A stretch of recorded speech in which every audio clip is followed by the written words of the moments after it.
2 Timothy chapter 1 and in verse 6. For this reason I remind you to stir up the gift of Elohim which is in you through the laying on of my hands. For Elohim has not given us a spirit of cowardice, but of power and of love and of self-control. Okay? Now this is still talking about his spirit that he gave us, which again, it doesn't fit in here to make it a third person or an entity or a being. Okay? It has to do with the intrinsic nature of Elohim. He connects to us and fills us and transfers from him to us his nature through this thing called the Ruach, or the Spirit.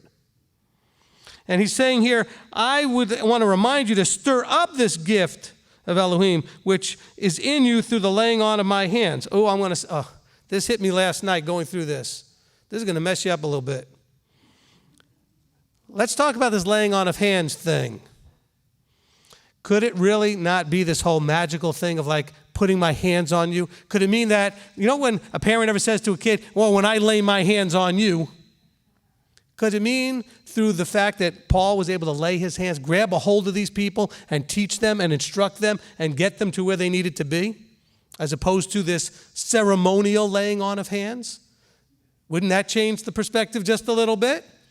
So could it be that Paul is saying to Timothy, he says, look, I want to remind you to stir up the gift that is in you through the fact that you submitted to me in a discipleship process and you let me lay my hands on you and grab a hold of you and walk you through this process to where you are right now. Isn't that a completely different way, though, of thinking about this? Oh, no, it's a magical ceremony. You as the rabbi or the teacher or the pastor, you put your hands on me with oil and come on. Really? But that's what the verse says. Well, I think there's other ways of understanding the idea of laying hands on. Because we've used that phrase, if I ever lay my hands on that person, right?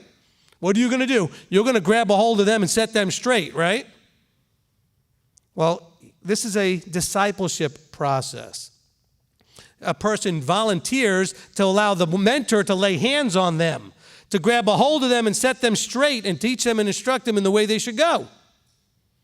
And so I believe that that's what's going on here in 2 Timothy. Is Peter saying, look, Paul's saying here to Timothy, he's saying, look, for this reason I remind you to stir up the gift that you have in you through the laying on of my hands. I guided you through the process to receive this gift.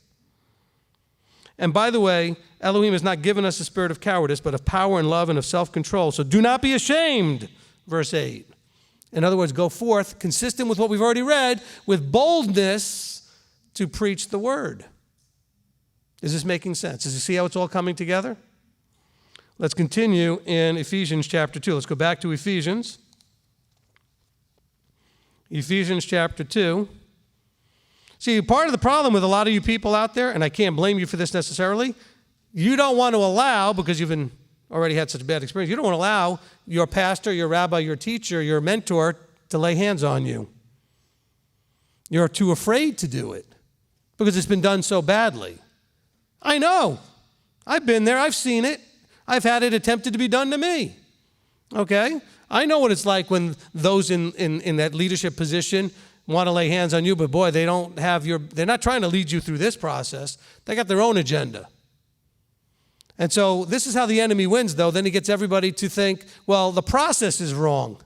No, the process is right. The people implementing the process were wrong. But see, the enemy gets to win if you think the process is wrong. But if you read the scriptures, you see the process. Are we just going to throw the process out because it's been done badly? That would be a big mistake. It would be a big mistake.